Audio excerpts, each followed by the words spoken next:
नमस्कार विद्यार्थियों, हम पढ़ेंगे हमारे अतीत नामक पुस्तक से कक्षा 7 के अंदर पार्ट 2 है नए राजा और उनके राज्य। जो नए राजा हैं और उनके कौन कौन से राज्य उसके बारे में हम अध्ययन करेंगे कक्षा 7। ठीक है, और ये हमारे अतीत नामक पुस्तक का है पार्ट 2। ठीक है, अब देखो 7वीं शताब्दी के बाद कई राजवंशों का उदय हुआ। 7वीं सदी के बाद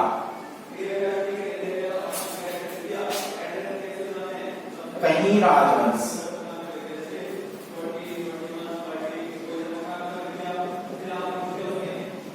राजवंशों का क्या हुआ, उदय हुआ। यानी कहीं राजा महाराजाओं का जो वंश है वो अस्तित्व के अंदर आया।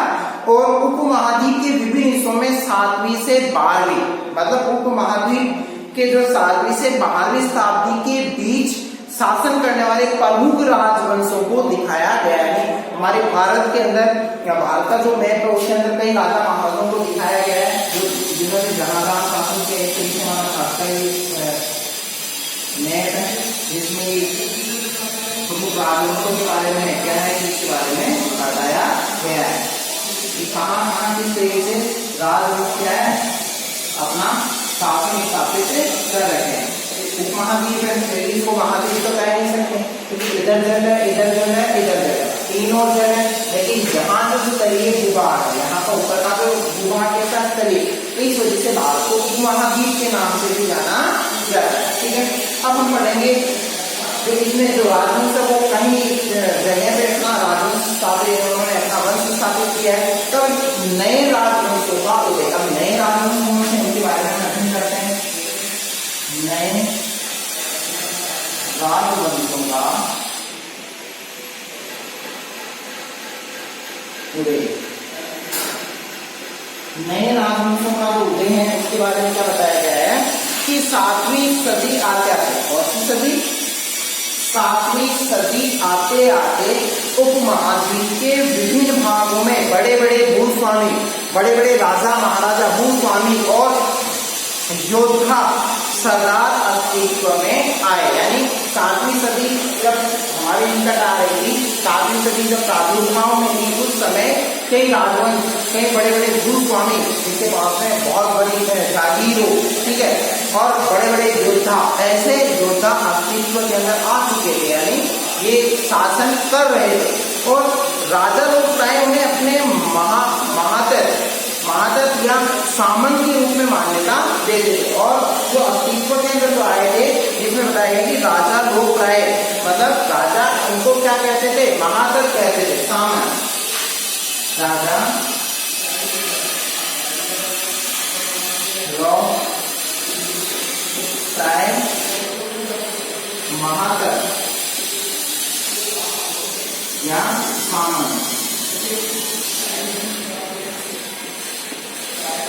क्या कहते थे, राजा लोग को महादत्त या सामंत कहते थे। सामंत के रूप में मान्यता है, सामंत के रूप में उनको क्या है मान्यता दी गई थी। जो स्वीकार उनकी क्या है राजा महाराजाओं की सीमाओं का विस्तार करते थे। ठीक है, उनसे उम्मीद की जाती थी, अब उनसे उम्मीद की जाती थी कि वे राजा या स्वामी के लिए उपहार लाए।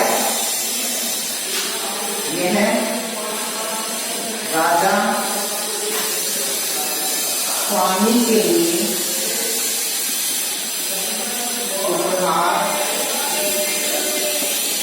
लाते थे। अब ये क्या करते थे, राजा या स्वामी के लिए उपहार लाने का कार्य करते थे। यानी राजा महाराजाओं के लिए ये उपहार लेके जाते थे, उपहार लेके जाते थे और उस समय जो उपहार वगैरह ले जाते और उनके दरबार में हाजिरी देते, दरबार में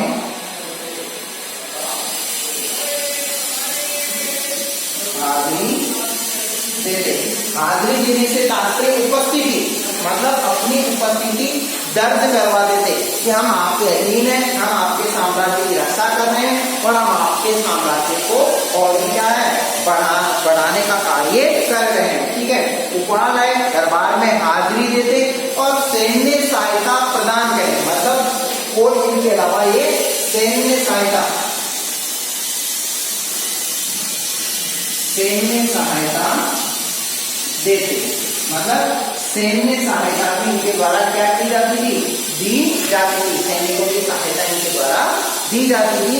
और अधिक सत्ता और संपदा हासिल करने पर सामंत अपने आप को महासामंत महामंडलेश्वर घोषित कर देते, मतलब जिनके पास में अधिक संपदा वाले, जिनके पास में अधिक संपदा वाले होते थे वो महामंडलेश्वर मतलब क्या होते थे, वो महामंडलेश्वर होते। और महामंडलेश्वर से तात्पर्य बताया है कि पूरे मंडल का महान स्वामी क्या होता था, महामंडलेश्वर मंडल का महान स्वामी, यानी पूरे मंडल का ये महान स्वामी हुआ करता था। यानी अधिक संपदा वाले महामंडलेश्वर और महान यानी मंडल का महान स्वामी के नाम से भी ये जाने जाते थे, क्योंकि ताकतवर होते थे।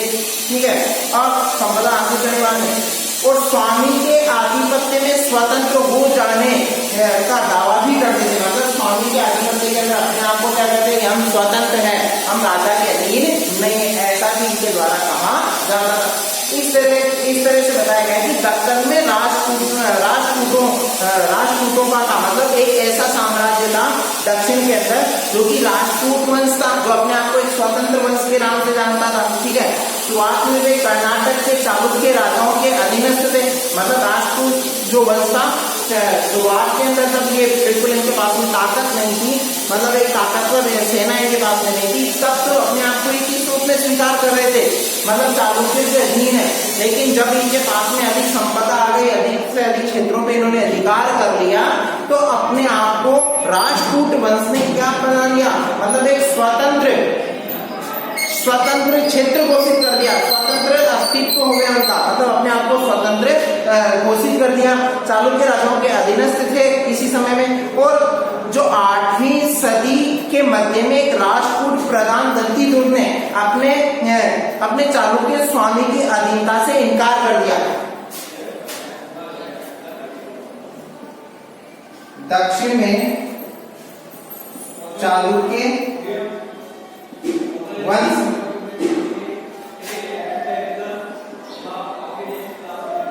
के अधीन राजपूत वंश स्वतंत्र हो जाता है, यानी दक्षिण में चालुक्य वंश के अधीन राजपूत वंश स्वतंत्र हो जाता है तथा ये क्या कर लेता है, दक्षिण में चालुक्य वंश के अधीन था, लेकिन अपने आप को क्या कर लेता है, ये अपने आप को स्वतंत्र घोषित कर लेता है तथा दंतीदुर्ग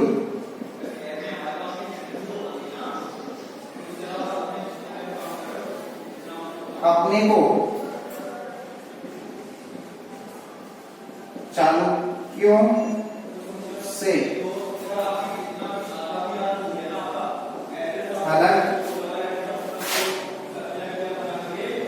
कर लेता है।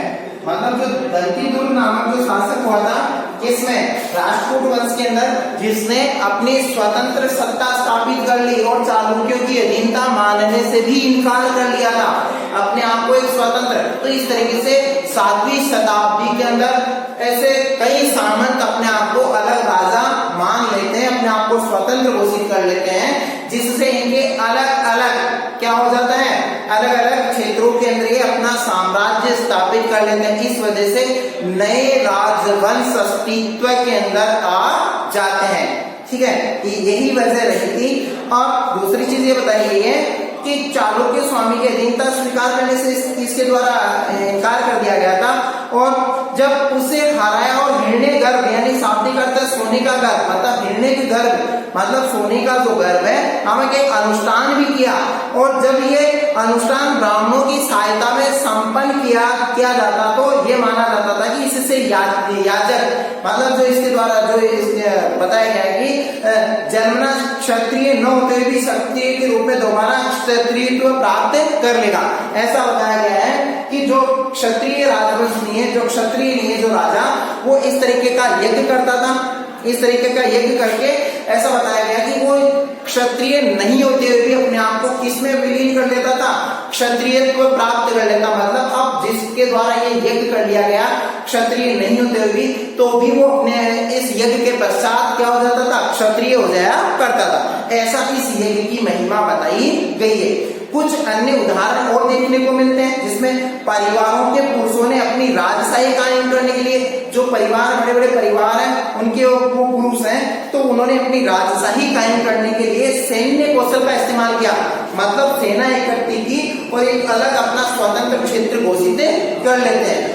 और ऐसा बताया गया है कि मिसाल के तौर पर कदम, मयूर शर्मन और गुर्जर प्रतिहार हरिश्चंद्र ब्राह्मण थे, जिन्होंने अपने परंपरागत पेशे को छोड़कर और उन्होंने किस चीज को अपनाया, शस्त्र को अपना लिया था, यानी शस्त्र विद्या को अपना लिया और शस्त्र उन्होंने हाथ में उठा लिए। और कर्नाटक और राजस्थान में अपने राज्य सफलता पूर्वक ये स्थापित कर लेते हैं। हरिश्चंद्र और कौन, गुर्जर प्रतिहार और मयूर शर्मन कदम्ब, ये ब्राह्मण पुरुष हुआ करते थे और बड़े बड़े परिवार हुआ करते थे लोगों के, जिन्होंने एक अपनी स्वतंत्र सत्ता ही स्थापित कर ली। इस तरीके से अस्तित्व के अंदर आए।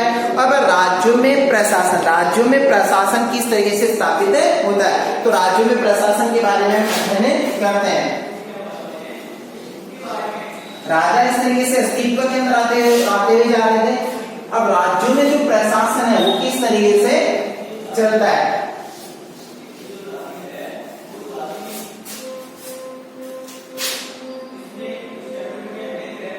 राज्यों में प्रशासन। अब देखो राज्यों में जो प्रशासन है उसके बारे में क्या बताया गया है कि राज्यों में जो प्रशासन है वो राज्य के अंदर प्रशासन की जो एक नए राजा में से कईयों ने महाराजाधिराज यानी राजाओं के राजा, कहीं राजाओं ने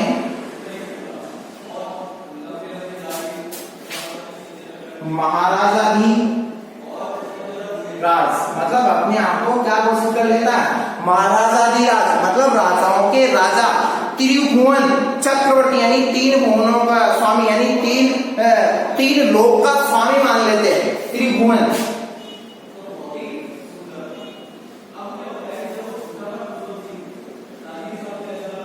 त्रिभुवन यानी तीन लोक,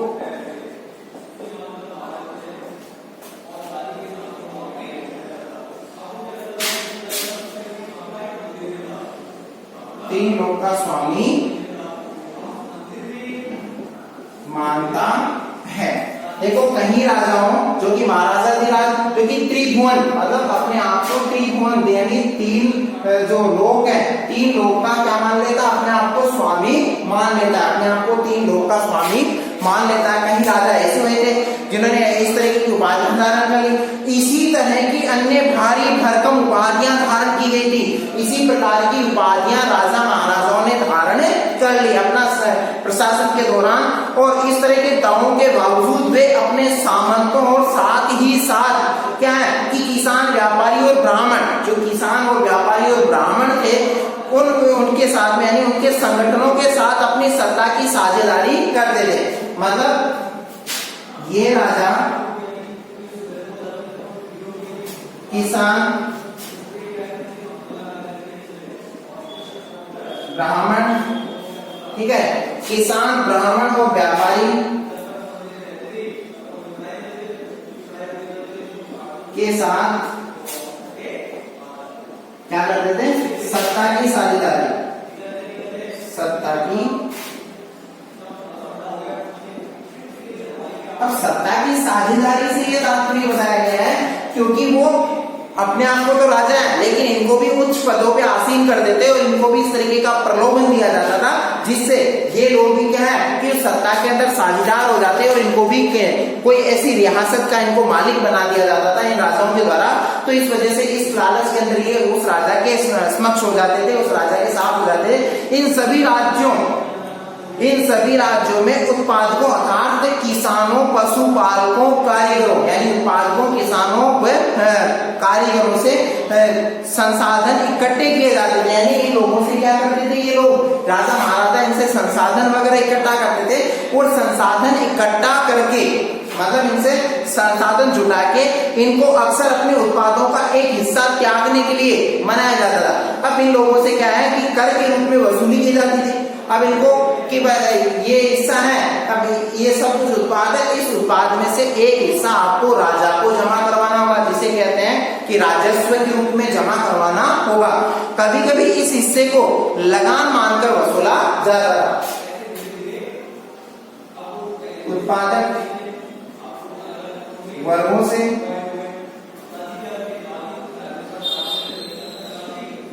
राजस्व वसूलते, जो क्या होता था, उत्पादक वर्गों से राजस्व वसूलते, जो क्या होता था, लगान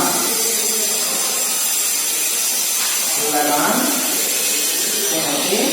अगर इसको क्या कहते थे, लगान कहते थे। मतलब ये क्या होती थी, लगान हुआ करती, ठीक है, लगान के रूप में वसूलते थे। और क्योंकि प्राप्त करने वाला भूस्वामी होने का दावा करता था, प्राप्त करने वाला भूस्वामी होता, मतलब जो इसको प्राप्त करता वो कौन होता था, भूस्वामी होता था। और राजस्व व्यापारियों से लिया जाता था। राजस्व किनसे लिया जाता था, व्यापारियों से एकत्रित किया जाता था। ये संसाधन राजा की व्यवस्था का वित्तीय आधार बनते। राजस्व व्यापारियों से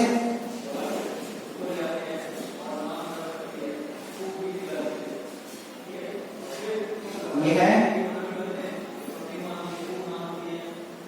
वित्त का आधार होता।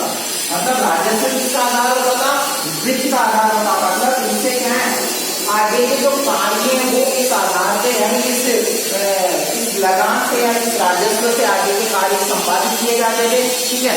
और साथ ही मंदिरों और दुर्गों के निर्माण में भी इस्तेमाल होते थे। मतलब जो मंदिर बनाए जाते थे, जो दुर्ग वगैरह बनाए जाते थे, वो किसके माध्यम से बनाते थे, राजस्व के माध्यम से। यानी राजस्व जो इकट्ठा किया जाता था, इसके माध्यम से क्या बनाते थे, मंदिर का निर्माण किया जाता था, दुर्ग का निर्माण किया जाता था। और जिनमें लूट की शकल में धन मिलने की तथा जमीन और व्यापारिक मार्गों के प्रयोग से संभावनाएं बनती थी। जो लूट से जो धन प्राप्त होता था उसका भी इसी तरीके से इस्तेमाल करते थे। और राजस्व वसूली के लिए पदाधिकारियों की नियुक्ति, राजस्व